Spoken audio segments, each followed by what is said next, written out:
अस्सलामुअलैकुम my dear student, उम्मीद है कि आप लोग सब खैरियत से होंगे। आज के इस लेक्चर में हम स्टार्ट लेते हैं चैप्टर नंबर 8, टॉपिक न्यूट्रिशन। इस लेक्चर में हम न्यूट्रिशन, टाइप्स ऑफ न्यूट्रिशन यानी ऑटोट्रॉफिक न्यूट्रिशन, हेटेरोट्रॉफिक न्यूट्रिशन, फिर न्यूट्रिएंट्स, फिर types of nutrients, macro nutrients और फिर माइक्रो न्यूट्रिएंट्स, और लास्ट में हम पढ़ेंगे मिनरल न्यूट्रिशन इन प्लांट्स। तो हम स्टार्ट लेते हैं न्यूट्रिशन। न्यूट्रिशन को डिफाइन करने से पहले मैं आप लोगों को कुछ बताना चाहूँगा कि जितने भी लिविंग ऑर्गेनिज्म हैं उनकी बॉडी में बहुत सारी एक्टिविटीज़ जो है वो हो रही होती हैं डेली बेसिस पे। तो इन एक्टिविटीज़ को एनर्जी की ज़रूरत होती है, और जो हमारी बॉडी ग्रोथ होती है उसको मुख्तलिफ न्यूट्रिएंट्स की ज़रूरत होती हैं, और हमारी बॉडी की जो रिपेयरिंग होती है उसके लिए भी मुख्तलिफ न्यूट्रिएंट्स की ज़रूरत होती है।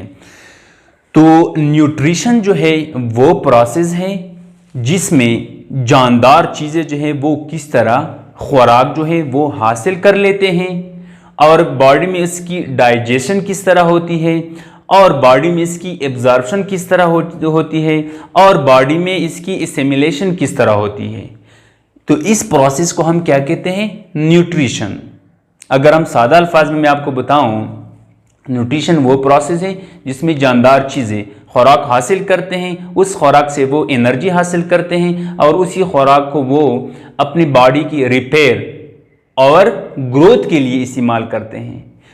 तो इसको हम न्यूट्रिशन कहते हैं। जिस तरह हम लोग खुराक खाते हैं, खुराक की फिर ब्रेक डाउन हो जाती है स्टोमक में, फिर स्मॉल इंटेस्टाइन में इसकी एब्जॉर्प्शन हो जाती है ब्लड में, फिर ब्लड जो है उस न्यूट्रिएंट्स को बॉडी के मुख्तलिफ हिस्सों तक पहुंचा देती है, और वहाँ पे फिर खुली सेल के अंदर खुराक जो है वो इस्तेमाल होती है। ठीक है, तो इसको हम क्या कहते हैं? न्यूट्रिशन कहते हैं। फिर न्यूट्रिशन में एक टर्म, न्यूट्रिशन जो है इसके दो टाइप्स हैं। एक को हम क्या कहते हैं? ऑटोट्रॉफिक न्यूट्रिशन कहते हैं, और एक को हम क्या कहते हैं? हेटेरोट्रॉफिक न्यूट्रिशन कहते हैं। ऑटोट्रॉफिक न्यूट्रिशन की वो टाइप्स है जिसमें जानदार चीज़ें अपनी खुराक खुद तैयार करते हैं, उसको हम क्या कहते हैं? Autotrophic nutrition. जिस तरह प्लांट जो है वो फोटोसिंथेसिस प्रोसेस के जरिए अपने लिए खुराक खुद तैयार करते हैं। और दूसरी जो टाइप्स है वो क्या है? हेटेरोट्रॉफिक न्यूट्रिशन, यानी ये वो टाइप है जिसमें लिविंग ऑर्गेनिज्म जो है, स्पेशली एनिमल जो है, वो अपनी खुराक खुद तैयार नहीं कर सकते, लेकिन वो डिपेंड करते हैं प्लांट्स पे, यानी उसका जो खुराक है वो प्लांट से डायरेक्ट या इनडायरेक्टली वो हासिल करते हैं। तो फिर इसको हम क्या कहते हैं? हेटेरोट्रॉफिक न्यूट्रिशन कहते हैं। फिर एक टर्म इस्तेमाल हुआ है न्यूट्रिएंट्स। न्यूट्रिएंट्स क्या है? न्यूट्रिएंट्स वो सब्सटेंस है जिसकी हमारी बॉडी को एनर्जी, जो हमारे बॉडी को एनर्जी प्रोवाइड करते हैं, हमारे बॉडी के रिपेयरिंग में मदद देते हैं, और हमारे बॉडी की ग्रोथ में मदद देते हैं। तो उस सब्सटेंस को हम क्या कहते हैं? न्यूट्रिएंट्स कहते हैं। यानी the substances which provide energy and help in body repair and growth are called nutrients. यानी वो सब्सटेंस है जो हमारे बॉडी के रिपेयरिंग में मदद देते हैं, ग्रोथ में मदद देते हैं, हमें बीमारियों से बचाते हैं, हमें एनर्जी जो है वो प्रोवाइड करते हैं। तो इन अशिया को, इस किस्म के सब्सटेंसेस को फिर हम क्या कहते हैं? न्यूट्रिएंट्स कहते हैं। फिर न्यूट्रिएंट्स के टाइप्स है, यानी डेली बेसिस पे लिविंग ऑर्गेनिज्म को किन किन न्यूट्रिएंट्स की ज़्यादा ज़रूरत होती है या कि ज़्यादा मकदार में वो लेते हैं। इस बुनियाद पर न्यूट्रिएंट्स के दो टाइप्स है, मैक्रो न्यूट्रिएंट्स, और दूसरी जो टाइप है वो क्या है? Micro nutrients. मैक्रो का मतलब है लार्ज, न्यूट्रिएंट्स वो सब्सटेंस है जो हमारे बॉडी के रिपेयर में मदद देती हैं। तो the nutrients which are required in larger quantities are called macro nutrients. यानी वो न्यूट्रिएंट्स जिसको लिविंग ऑर्गेनिज्म बॉडी को ज़्यादा मकदार में चाहिए होती हैं, उसको हम क्या कहते हैं? मैक्रो न्यूट्रिएंट्स कहते हैं। मैक्रो न्यूट्रिएंट्स जो है वो नंबर में 9 होते हैं, यानी तादाद में वो 9 होते हैं। एग्जाम्पल क्या है? See carbon, hydrogen, oxygen, phosphorus, sulphur, calcium, magnesium, nitrogen and potassium. ये क्या है? ये मैक्रोन्यूट्रिएंट्स है। ये लिविंग ऑर्गेनिज्म बॉडी को डेली बेसिस की बुनियाद पर ज़्यादा मिकदार में चाहिए होते हैं। तो इसको हम क्या कहते हैं? मैक्रोन्यूट्रिएंट्स कहते हैं। अगर यहाँ पे ये किस तरह कार्बन वो किस तरह लेते हैं, हाइड्रोजन वो किस तरह लेते हैं, ऑक्सीजन वो किस तरह लेते हैं। जिस तरह आप लोगों को पता है ऑर्गेनिक कंपाउंड, जिस तरह ग्लूकोज है, ग्लूकोज का अगर आप स्ट्रक्चर देखें तो वहाँ पे क्या कंपोजिशन अगर हम देखें C6H12O6, यानी 6 कार्बन है, 12 हाइड्रोजन है और 6 ऑक्सीजन है। ये क्या है? ग्लूकोज की कंपोजिशन है। तो यहाँ पे ग्लूकोज में कार्बन मौजूद है, तो हम वहाँ से ग्लूकोज कार्बन जो है वो हमारे बॉडी को मिल जाती है। हाइड्रोजन जो है यहाँ पे मौजूद है, ऑक्सीजन जो है वो यहाँ पे मौजूद है।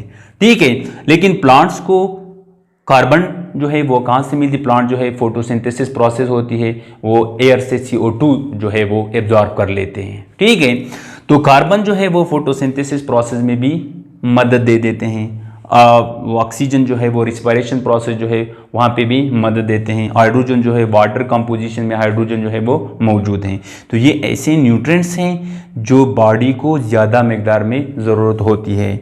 और यहाँ पे फास्फोरस जो है ये अगर हम देखें बॉडी में जो ATP है, एनर्जी करेंसी जिसको हम कहते हैं, वो वहाँ पे ATP की फॉर्मेशन में मदद देती है। और सल्फर जो है ये एंजाइम के या प्रोटीन्स की क्या है कंपोनेंट होता है। कैल्शियम जो है ये एक्टिवेटर ऑफ एंजाइम होता है। ठीक है, तो ये क्या है? ये बॉडी को ज़्यादा मिकदार में चाहिए होते हैं। ठीक है, तो इसको हम क्या कहते हैं? मैक्रोन्यूट्रिएंट्स कहते हैं। मैक्रोन्यूट्रिएंट्स के बाद हम आते हैं माइक्रोन्यूट्रिएंट।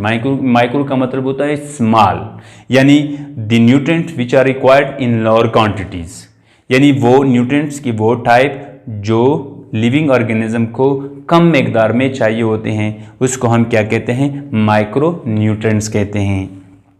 ये तादाद में 8 होते हैं। इसका example iron, molybdenum, boron, copper, manganese, zinc, chlorine, निकल। ये क्या है? ये माइक्रो न्यूट्रिएंट्स है। जिस तरह इन न्यूट्रिएंट्स के बॉडी को ज़रूरत होती है, इस तरह माइक्रो न्यूट्रिएंट्स की भी ज़रूरत होती है। बाज़ का काम होता है हेमोग्लोबिन, यानी आयरन जो है वो हेमोग्लोबिन का स्ट्रक्चरल कंपोनेंट होता है। हेमोग्लोबिन मैक्रोमोलिक्यूल है, ये RBC में मौजूद होता है और इसका फंक्शन है ट्रांसपोर्ट ऑफ ऑक्सीजन। तो ये आयरन, तो हेमोग्लोबिन की फॉर्मेशन के लिए आयरन की ज़रूरत होती है। मोलिब्डेनम जो है ये बाज़ एंजाइम की क्या होती है? एक्टिवेटर्स होते हैं। ठीक है, फिर इसके बाद आते हैं हम मिनरल न्यूट्रिशन इन प्लांट्स। ठीक है, मिनरल सबसे पहले मैं आपको डिफाइन करता हूँ। मिनरल्स क्या है? मिनरल्स और एलिमेंट्स, आयंस और molecule that make salts and are mostly extracted from soil, यानी मिनरल्स मोस्टली इनऑर्गेनिक सब्सटेंस होते हैं जो मोस्टली सॉइल से वो लेते हैं। ठीक है, हमारे बॉडी में इसकी फॉर्मेशन नहीं होती हैं। ठीक है, तो इस इनऑर्गेनिक सब्सटेंस को फिर हम क्या कहते हैं? मिनरल्स कहते हैं। ठीक है, और मिनरल्स न्यूट्रिशन किसे कहते हैं? Mineral nutrition the process which deal with how plant get minerals and where they use them is called mineral nutrition. यानी मिनरल न्यूट्रिशन वो प्रोसेस है जिसमें प्लांट किस तरह मिनरल जो है वो हासिल करते हैं और किस तरह वो बॉडी में इस्तेमाल करते हैं। तो इस प्रोसेस को हम क्या कहते हैं? मिनरल न्यूट्रिशन कहते हैं। तो ये था आज का लेक्चर। इंशाल्लाह नेक्स्ट लेक्चर में हम जो नेक्स्ट टॉपिक है उसके बारे में हम डिटेल से बात करेंगे।